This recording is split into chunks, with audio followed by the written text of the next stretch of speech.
प्रत्येक भविष्याची कुठे ना कुठे सुरुवात होतेच. अशाच एका भविष्याची सुरुवात होत आहे जिओ BP बरोबर. जिओ BP घेऊन आले आहे हॅपी आवर सेविंग. सकाळी 10 ते सायंकाळी 5 वाजेपर्यंत जिओ BP देत आहे प्रति लिटर पेट्रोलवर तब्बल 3 रुपयांची सूट. चला तर मग आजच भेट द्या मन मंदिर पेट्रोलियम, कराड रोड, विटा. नमस्कार, प्राईम न्यूजमध्ये आपल्या सर्वांचे स्वागत. खानापूर आटपाडी मतदारसंघात महायुतीचे उमेदवार सुहास बाबर यांनी दमदार विजय मिळवत तमाम मतदारसंघाचे स्वर्गीय अनिल भाऊंचे मंत्रिपदाचे अपुरे राहिलेले स्वप्न पूर्ण करण्याच्या दृष्टीने दमदार पाऊल टाकले. राज्यात विक्रमी मताधिक्याने निवडून आलेले माजी मंत्री शंभूराज देसाई व मुख्यमंत्री एकनाथ शिंदे यांना सुहास बाबर हे मंत्री असतील असा दिलेला शब्द मात्र पूर्ण करावाच लागणार आहे. स्वर्गीय अनिल भाऊ यांनी शिवसेनेतून विजय मिळवला तेव्हाही उद्धव ठाकरे यांनी पश्चिम महाराष्ट्रातील एकमेव आमदार व विधानसभेतील ज्येष्ठ नेतृत्व म्हणून मंत्रिपद द्यायला पाहिजे होते असे तमाम मतदारसंघाला वाटत होते, पण त्यावेळी मंत्रिपद दिले नाही.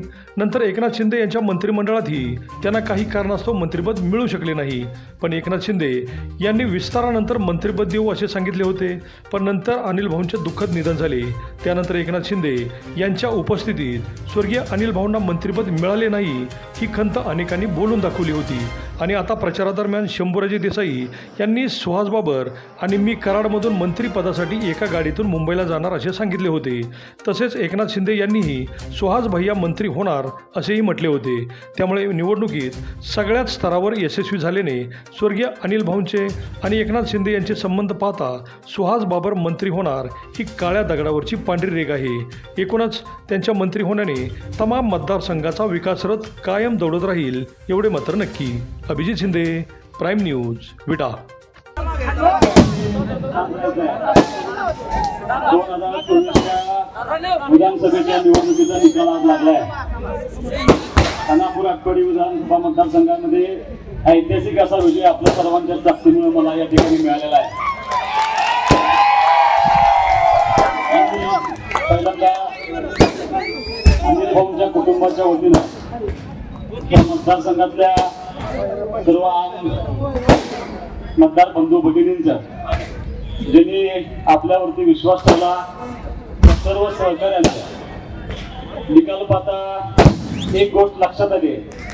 अनेक ज्ञात अज्ञात आज आपल्या मदतीला आलेले आहेत. त्या सर्वांचा अनिल भाऊंच्या कुटुंबाच्या वतीने मी मनापासून या ठिकाणी आभार व्यक्त करतो. सर्व सहकार्यांना माझी विनंती आहे की निवडणूक 15-20 हजार मतांनी जिंकली तर गोष्ट वेगळी होती. जवळपास 78,000 मतं 80,000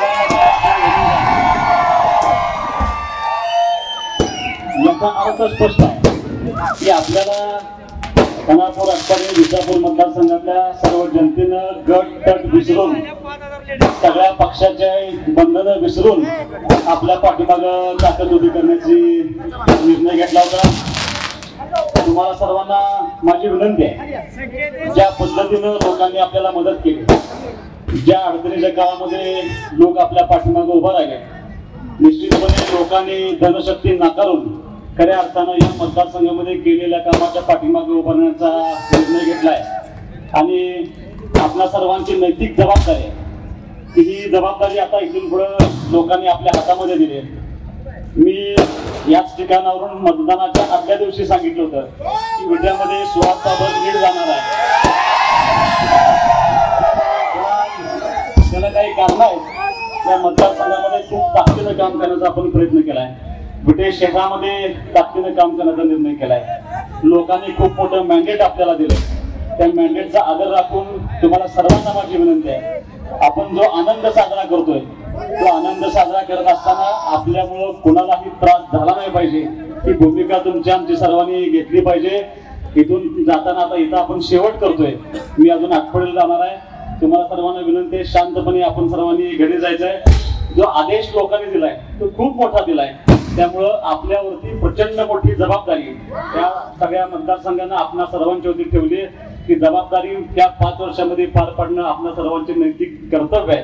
त्यामुळे तुम्हाला सर्वांना माझी विनंती आहे की एवढ्या मोठ्या मतदानाचा, एवढ्या मोठ्या लीडचा आदर राखून आपण शांतपणे कुणालाही त्रास न होता आपला विजयोत्सव साजरा करायचा आहे. मी छत्रपती शिवाजी महाराजांच्या पुतळ्यासमोरून बोलतोय. तुम्हाला एवढंच अभिवचन देतो की जो मला एवढं प्रचंड प्रेम मिळालंय, मी प्रत्येक मनोगतामध्ये सांगायचो की कुणाला तरी माझ्या वडिलांची भूमिका पार पडावं लागेल, कुणाला तरी माझ्या आईची भूमिका पार पडावं लागेल. पोरकं झाल्यासारखं वाटत असताना त्या मतदारसंघानं आई वडिलांचं प्रेम देण्याचा निर्णय माझ्या पाठीमागे उभा केलाय. तुमच्या सर्वांचं मनापासून मी खूप मोठं उपकार व्यक्त करतो. तुम्ही सर्वांनी एक महिना झाला मी तुम्हाला सर्वांना बघतोय, तुम्ही तहान भूक जो भरपूर काळासाठी काम करताय. तुमचं सगळ्यांचं आमच्या दोघा भाऊभावांच्यावरती आणि अख्ख्या कुटुंबावरती खूप मोठे उपकार आहेत.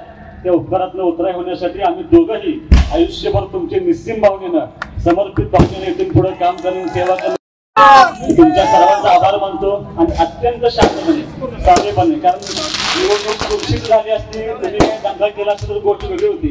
निवडणूक एकतर्फी झाली.